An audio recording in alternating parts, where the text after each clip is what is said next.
मैं अजमेर बोल रहा हूं। वैदिक और पौराणिक काल का अजमेर और मध्ययुगीन काल का सपादलक्ष राज्य की राजधानी। मैं वही अजमेर हूं जहां ख्वाजा मोइनुद्दीन हसन चिश्ती की दरगाह है। वहीं 14 किलोमीटर की दूरी पर पुष्कर में ब्रह्म जी का भारत का इकलौता मंदिर है, जिसके कारण मेरे यहां दो संस्कृतियों का समन्वय होता है। आज मैं सिर्फ मोइनुद्दीन चिश्ती की दरगाह के कारण विश्वविख्यात हूं, लेकिन इसके अलावा भी मेरा काफी स्वर्णिम इतिहास रहा है। मैं वही हूं जिसकी गोद में पृथ्वीराज चौहान जैसे वीर खेले। वही पृथ्वीराज चौहान जिन्होंने विदेशी आक्रांता मोहम्मद गोरी को 16 बार युद्ध में पराजित किया और 17वीं बार हार जाने और बंदी बनाए जाने के बावजूद शब्दभेदी बाण से उसका संहार किया। मैं वही हूं जहां पृथ्वीराज राजरासों के रचयिता महान लेखक चंद्रप्रदायी ने जन्म लिया। मैंने अपने जीवन काल में कई शासनकाल और उनका पतन होते देखा। 7वीं शताब्दी में राजा अजयपाल चौहान ने मेरी स्थापना अजय मेरू के नाम से की थी। 12वीं सदी के अंत तक मैं चौहान वंश का केंद्र था। मैं जयपुर के दक्षिणी पश्चिम में बसा हुआ शहर हूं और यहाँ अनेक राजवंशों का शासन रह चुका है। 1193 में मोहम्मद गोरी के आक्रमण तथा पृथ्वीराज चौहान की पराजय के बाद मुगलों ने अजमेर को अपना इष्ट स्थान माना। सूफी संत ख्वाजा मोइनुद्दीन चिश्ती को गरीब नवाज के नाम से जाना जाता है और मेरे यहाँ उनकी बहुत सुंदर तथा विशाल दरगाह है। प्रत्येक वर्ष ख्वाजा के उर्स यानी पुण्यतिथि के अवसर पर लाखों श्रद्धालु शिरकत करते हैं। मुझे शैक्षणिक स्तर पर भी उच्च स्थानों में माना जाता है। मेरे यहाँ पर अंग्रेजों द्वारा स्थापित मेयो कॉलेज विश्वविख्यात है। अब बात करेंगे सुंदर और आकर्षित दिखने वाली आना सागर झील। यह एक कृत्रिम झील है जिसे 1135 से 1150 ईस्वी के बीच राजा अजयपाल चौहान के पुत्र अरुणोराज चौहान ने बनवाया था। इन्हें अन्ना जी के नाम से भी पुकारा जाता है तथा इन्हीं के नाम पर आना सागर झील का नाम भी रखा गया है। इसके निकट आना सागर बारादरी मेरे यहाँ स्थित है। आना सागर झील के दक्षिण पूर्व में आना सागर के किनारे पर अति सुंदर सफेद संगमरमर के मंडप बने हुए हैं जो बारादरी कहलाते हैं। यह एक मुगल कालीन स्थापत्य कला का जो कि जल निकाय से चारों ओर से घिरा हुआ महसूस होता है तथा यह बगीचों की हरियाली और सुंदरता से भरपूर स्थल है। इन मंडपों का इतिहास बड़ा ही गौरवशाली है। यह बगीचों के बीच आनंद से भरपूर एक हिस्सा है जिसे दौलत बाग का नाम दिया गया है, जो मुगल बादशाह शाहजहां और जहांगीर द्वारा बनवाया गया था। आना सागर की बारादरी एक सुरम्य और शांतिपूर्ण स्थल है जहां बैठकर आप इन सुंदर मंडपों की ओर आसपास के सुखमय वातावरण की प्रशंसा अवश्य करेंगे। साथ ही आपके मन को भी बड़ी शांति महसूस होगी। अब बात करते हैं मेयो कॉलेज की। भारतीय राजघरानों के बच्चों के लिए यह बोर्डिंग स्कूल हुआ करता था। अंग्रेजों के समय में रिचर्ड बार्क द्वारा 1875 ईस्वी में मेयो कॉलेज की स्थापना की गई तथा मेयो कॉलेज नाम दिया गया। इस भवन का स्थापत्य इंडो सॉर्सेनिक यानी भारतीय तथा अरबी शैली का अतुलनीय उदाहरण है। संगमरमर से निर्मित यह भवन अत्यंत आकर्षक है। अब नंबर आता है तारागढ़ किले के प्रवेश द्वार का। तारागढ़ किले का यह भव्य शानदार मुख्य प्रवेश द्वार है जो कि एक पहाड़ी की चोटी पर बना हुआ है। तारागढ़ के मुख्य प्रवेश द्वार के दोनों तरफ मजबूत विशाल रक्षक चौकियों में रूप में 2 शक्तिशाली पहरेदारों के कमरे हैं जो कि 2 विशालकाय पत्थरों के हाथियों से सजे हुए हैं। किसी जमाने में बेहद शानदार रहे इस भव्य किले की मुख्य विशेषता इसमें बनाए गए पानी के कृत्रिम जलाशय तथा भीम बुर्ज जिन पर गर्भ गुंजम नामक तोप निगरानी करती थी। यहाँ पर एक वैभवशाली रानी महल भी है जिसकी खिड़कियों में रंगीन कांच का काम किया है तथा दीवारों व छतों पर भित्ति चित्र बनाए गए हैं जो कि महल के शासकों की रानियों का आवास हुआ करता था। यह सब जगह कुछ तारागढ़ किले को राजपुताना की वास्तुशिल्प का एक अतुलनीय और बेमिसाल उदाहरण बनाता है। किशनगढ़ का किला। राजस्थान के किशनगढ़ कस्बे में किशनगढ़ का भव्य किला स्थित है। किले को देखने पर इसमें आप जेल, अन्न भंडार, शस्त्रागार और कई प्रमुख भव्य इमारतें भी देखेंगे।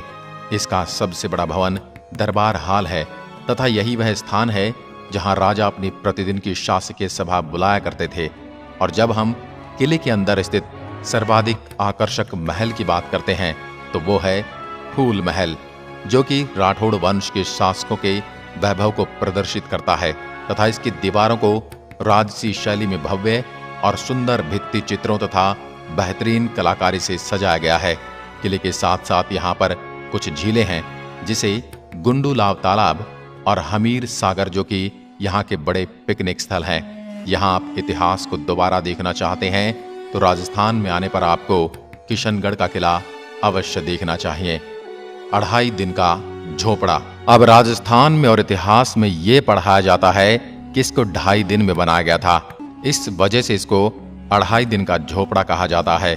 लेकिन ये सच्चाई नहीं है। वास्तविक सच्चाई क्या है मैं बताता हूँ। मूल रूप से 2.5 दिन का झोपड़ा कहलाने वाली इमारत एक संस्कृत महाविद्यालय था, परंतु 1198 ईस्वी में सुल्तान मोहम्मद गोरी ने इसे मस्जिद में तब्दील करवा दिया। हिंदू व इस्लामिक स्थापत्य कला के इस नमूने को 1213 ईस्वी में सुल्तान इल्तुतमिश ने और ज्यादा सुशोभित किया। इसका यह नाम पड़ने के पीछे एक किंवदंती है कि इस इमारत को मंदिर से मस्जिद में तब्दील करने में सिर्फ 2.5 दिन लगे थे, इसलिए इसका नाम 2.5 दिन का झोपड़ा पड़ गया। मराठा काल में यहाँ पंजाब शाह बाबा का 2.5 दिन का उर्स भी होता था, इसलिए इसका नाम 2.5 दिन का झोपड़ा पड़ा। पृथ्वीराज स्मारक। पृथ्वीराज स्मारक बहादुर राजपूत सेना प्रमुख पृथ्वीराज चौहान तृतीय की स्मृति तथा सम्मान में बनवाया गया स्मृति स्मारक है। 12वीं शताब्दी में चौहान वंश के अंतिम शासक, जिन्होंने अजमेर और दिल्ली की 2 राजधानियों पर शासन किया था, उनके भक्तिभाव और साहस का प्रतीक है ये स्मारक। इस स्मारक में पृथ्वीराज चौहान तृतीय की मूर्तियां और उनके घोड़े पर बैठे हुए उन्हें दर्शाया गया है, जो कि काले पत्थर से निर्मित हैं। इनके घोड़े के अलग दोनों पैर के खुर सामने ऊपर की तरफ हवा में उठे हुए हैं, जिसे देखकर ऐसा प्रतीत होता है जैसे घोड़ा पूरे जोश के साथ आगे की तरफ बढ़ने वाला है। यह स्मारक एक पहाड़ी के ऊपर स्थित है, जो कि अरावली श्रृंखला से घिरी है तथा यहाँ के दर्शक अजमेर शहर का सुहाना विहंगम दृश्य देख सकते हैं। स्मारक के बराबर में ही एक हरा भरा बगीचा भी है। यहाँ पर्यटक बैठ सकते हैं तथा विश्राम कर सकते हैं। Victoria clock tower. अजमेर एक ऐसा शहर है जहां ब्रिटिश राज्य का आधिपत्य तथा ब्रिटिश शासन का बहुत अधिक प्रभाव था। अजमेर शहर में स्थित रेलवे स्टेशन के एकदम सामने की ओर यह शानदार भव्य स्मारक घंटाघर सन 1887 में बनवाया गया था। शहीद स्मारक। शक्तिशाली और बहादुर लोगों के लिए श्रद्धा दर्शन हमेशा से राजस्थान के लोगों की आत्मा में गहराई तक अंतर्निहित रहा है, और यही बात आप मेरे यहाँ भी देख सकते हैं। शहीदों को श्रद्धांजलि अर्पित करने के लिए विभिन्न अवसरों पर यहाँ के स्थानीय लोग तथा स्थानीय प्रशासन के लोग इकट्ठा होते हैं। यह स्मारक रंग बिरंगी रोशनी तथा फव्वारों से सजाया गया है तथा यह सुंदर एवं दर्शनीय है। नारेली जैन मंदिर। जयपुर राष्ट्रीय राजमार्ग पर स्थित श्री ज्ञानोदय जैन तीर्थ के नाम से पहचान रखने वाला यह जैन मंदिर पारंपरिक एवं समकालीन वास्तुकला का उत्तम नमूना है। उसके आसपास 24 लघु देवालय हैं, जो जिनालय के नाम से भी जाने जाते हैं। दिगंबर जैन समुदाय के लिए एक महत्वपूर्ण तीर्थ स्थल है। अब बात करते हैं भॉय सागर झील की। अरावली पर्वतमाला की छवि इस कृत्रिम झील में देखी जा सकती है। सन 1892 में एक अंग्रेज इंजीनियर मिस्टर फॉय द्वारा बनवाई गई इस झील को उस समय अकाल राहत कार्य के द्वारा लोगों को सहायता देने के लिए बनवाया गया था। यहाँ का वातावरण मन को शांति देता है। अजमेर शरीफ दरगाह। अजमेर में सर्वाधिक देशी व विदेशी पर्यटक ख्वाजा मोइनुद्दीन चिश्ती की दरगाह पर मन्नत मांगने तथा मन्नत पूरी होने पर चादर चढ़ाने आते हैं। सभी धर्मों के लोग में ख्वाजा साहब की बड़ी मान्यता है। दरगाह में 3 मुख्य दरवाजे हैं। मुख्य द्वार निजाम दरवाजा निजाम हैदराबाद के नवाब द्वारा बनवाया गया था। मुगल सम्राट शाहजहां द्वारा बनवाया गया शाहजहां दरवाजा और बुलंद सुल्तान महमूद खिलजी द्वारा बनवाया गया बुलंद दरवाजा। उर्स के दौरान दरगाह पर झंडा चढ़ाने की रस्म के बाद बड़ी देग यानी तांबे का बड़ा कढ़ा, जिसमें 4800 किलो तथा छोटी देग में 2240 किलो खाद्य सामग्री पकाई जाती है, जिसे भक्त लोगों को प्रसाद के तौर पर बांटा जाता है। श्रद्धालु अपनी मनोकामना पूर्ण होने पर भी इन देगों में भोजन पकवाते व बंटवाते हैं। सर्वाधिक आश्चर्य की बात तो ये है कि यहाँ केवल शाकाहारी भोजन ही पकाया जाता है। वैसे तो इस दरगाह को पूजने बहुत से हिंदू लोग भी जाते हैं। अगर बात करें इस दरगाह के पीछे की वास्तविकता की, तो अजमेर शरीफ यानी मोइनुद्दीन चिश्ती की दरगाह की आधिकारिक वेबसाइट ने अपनी पहली सामग्री में लिखा था कि मोइनुद्दीन चिश्ती ने हिंदू राजा के साथ लड़ाई करने के दौरान उसकी हिंदू बेटी का अपहरण कर लिया था और फिर उसका बलात्कार किया, उसे प्रताड़ित कर इस्लाम कबूल करने पर मजबूर कर दिया। इसके बाद मोइनुद्दीन चिश्ती ने उसे अपनी बीवी बना लिया। चिश्ती ने तो उसकी पहचान तक को मिटाकर उसका नाम बीबी अमुतुल्ला कर दिया। वेबसाइट द्वारा दिए गए इस तथ्य पर प्रश्न उठाने के बाद वेबसाइट इस तथ्य को हटाकर दूसरा तथ्य ये पेश करती है कि चिश्ती ने राजा की बेटी से नहीं बल्कि उनकी बहन से शादी करने के लिए उसका नाम बीबी अमुतुल्ला रखा। वेबसाइट ने यह दर्शाने का प्रयास किया कि राजा ने अपनी बहन उसे सुपुर्द कर दी, जो साफ साफ मोइनुद्दीन चिश्ती की दरिंदगी को छिपाने का प्रयास दिखाता है, जो मुझे आज भी दुख पहुंचाता है।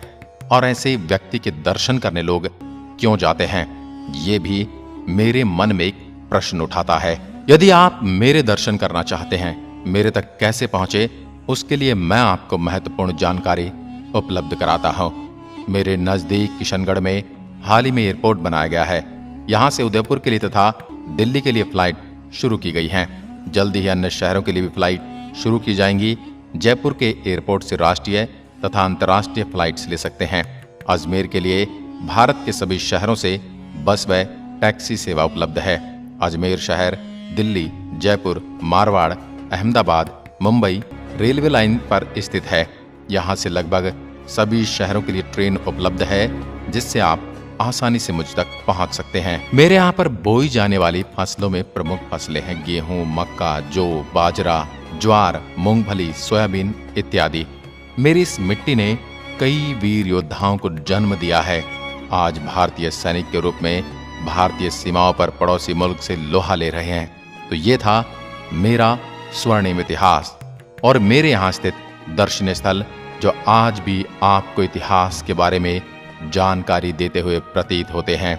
आपको हमारा आज का वीडियो कैसा लगा, हमें कमेंट में लिखकर जरूर बताएं। एक बार फिर मिलता हूं एक और ऐसे ही शहर के साथ। तब तक के लिए नमस्कार, जय हिंद, जय भारत।